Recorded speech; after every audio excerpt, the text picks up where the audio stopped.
Hai Sobat Sehat, jumpa lagi di Diabetes Corner, channel sehatku. Sobat Sehat pasti sudah sangat sering mendengar tentang diabetes mellitus alias kencing manis. Tapi mungkin banyak yang belum tahu bagaimana kerja insulin bisa mengontrol gula darah. Begini ceritanya.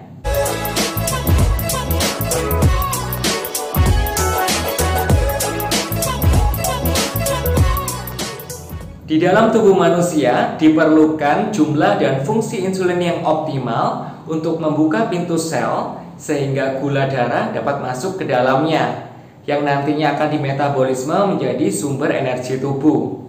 Namun pada orang diabetes mellitus atau kencing manis, jumlah dan atau fungsi insulin kurang optimal sehingga pintu sel tidak dapat terbuka dan gula terus menumpuk di dalam darah.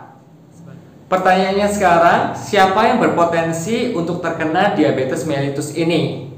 Jawabannya adalah semua orang berpotensi. Cuma cepat atau tidaknya tergantung dari faktor resiko masing-masing orang. Oh no. Faktor resiko terkena diabetes mellitus sendiri masih dibagi menjadi dua macam, yaitu faktor resiko yang tidak dapat dimodifikasi dan faktor resiko yang dapat dimodifikasi.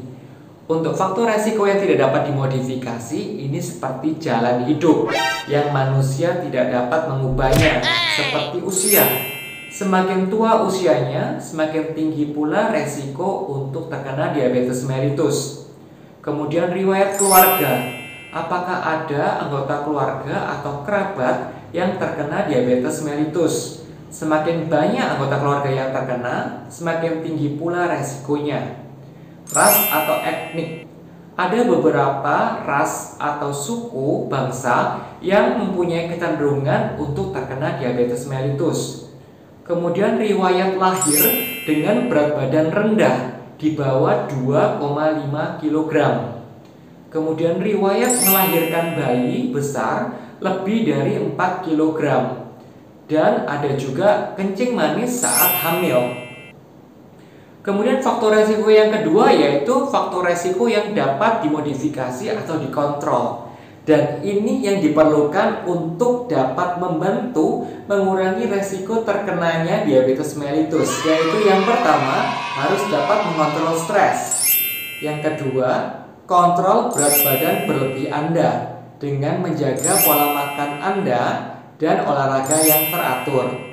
Kemudian kontrol faktor resiko yang terkait dengan resiko diabetes mellitus seperti darah tinggi, kolesterol, polikistik ovary syndrome, prediabetes mellitus, atau riwayat penyakit jantung dan pembuluh darah seperti stroke, jantung koroner, dan peripheral arterial disease.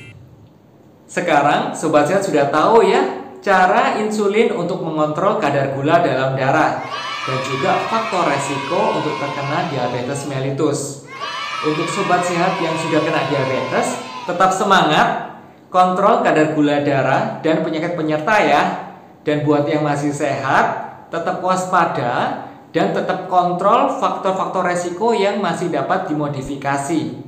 Demikian video kita kali ini dan sampai jumpa di video kita berikutnya. God bless.